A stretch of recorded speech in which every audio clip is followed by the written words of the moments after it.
WAS was founded in 1971 in response to the growing numbers of street people, who included mentally disabled men and women who had been deinstitutionalized, young people who had come from and Vietnam-era vets, many of whom had drug addiction problems. On June 2, 2000, the community celebrated Ursula Sherman's life, leadership, vision, and accomplishments.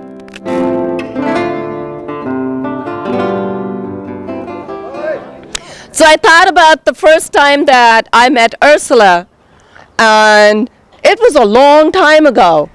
And she had a few other younger people around her, and she was telling folks how to do it and what to do.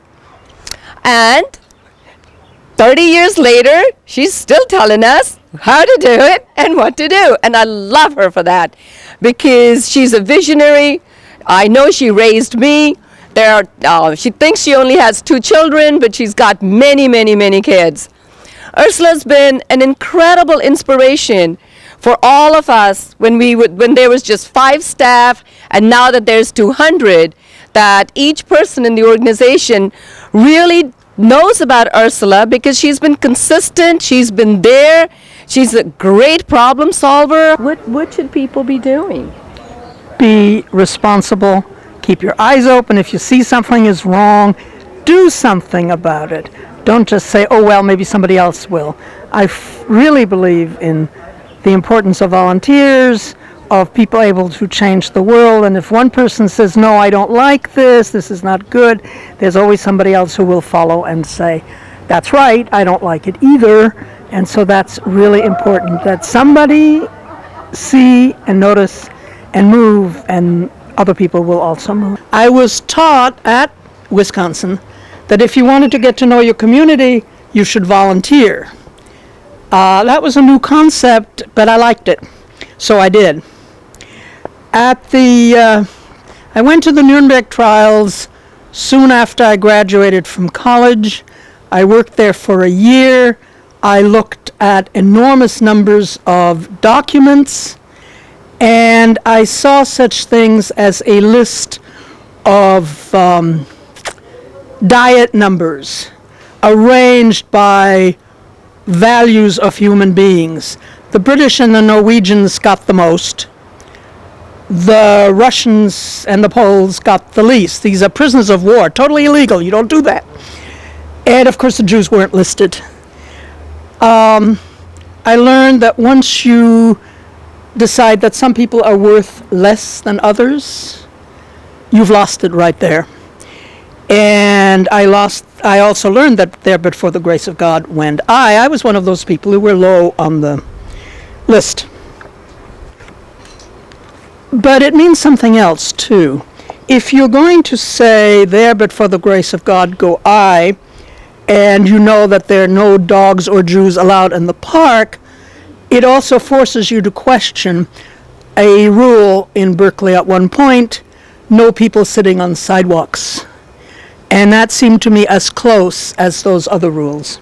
I do this work, I guess, primarily because, in something that Ursula said this evening about caring and about everybody having some value.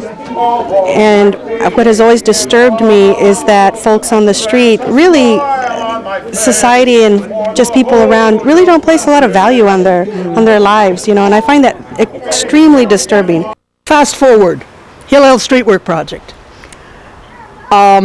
Group of Jewish community people decided that there were an awful lot of Jewish community people working in the churches for transients, what we called it then.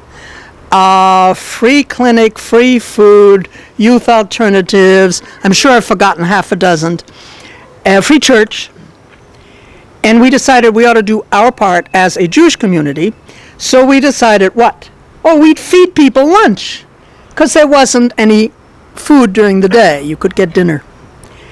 And after a while, we had a whole bunch of people, again, lots of people, making lunches. Then we got some people who came to eat our lunches, to make the lunches, which is one of the things that helped start the principle at Boss that you hire the homeless, you hire your clients, and they do fabulously well. Well, my first memory of Berkeley Street Work Project was in 1971 when I was 11 years old, and we were babysitting someone's children who was being helped by the Street Work Project, and I was hanging out there in the corner babysitting two little 5-year-olds.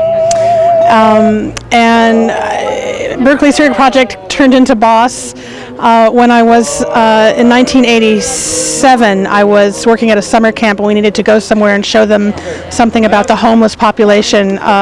So I called BOSS and we went and talked to people at BOSS, and I was glad to know that, to have the connection to know that they existed. And now I work in the AIDS world and trying to find housing for people with HIV, and I intimately know about BOSS's programs from a different angle. I always knew about it from the board meeting angle and the benefit angle, but not from the actual down and dirty place where people need to get the help. And so I personally place people in BOSS housing and have learned to appreciate my mother's work on a different level than I ever knew I would. I never expected to be working in Alameda County's social services, but I am, and every day I appreciate BOSS. So I'm glad to be here, and I'm glad that my mother is getting honored for the work that she's done. She's been here. She was here then. She'll be here. She's here now, and she'll be here when it's needed. How do you speak to the compassion of those folks who've sort of given up on this issue of poverty and homelessness? I'm not sure, because once in a while I'm feeling pretty desperate myself, and that's pretty hard to overcome. But doing nothing is much worse. I mean, inertia is probably the very worst thing you could do. So you just need to move and hope that what you move for will make a difference and will help other people make a difference. That's all I can say. We have Roberta Brooks here from Congresswoman Barbara Lee's office, and she has some offerings.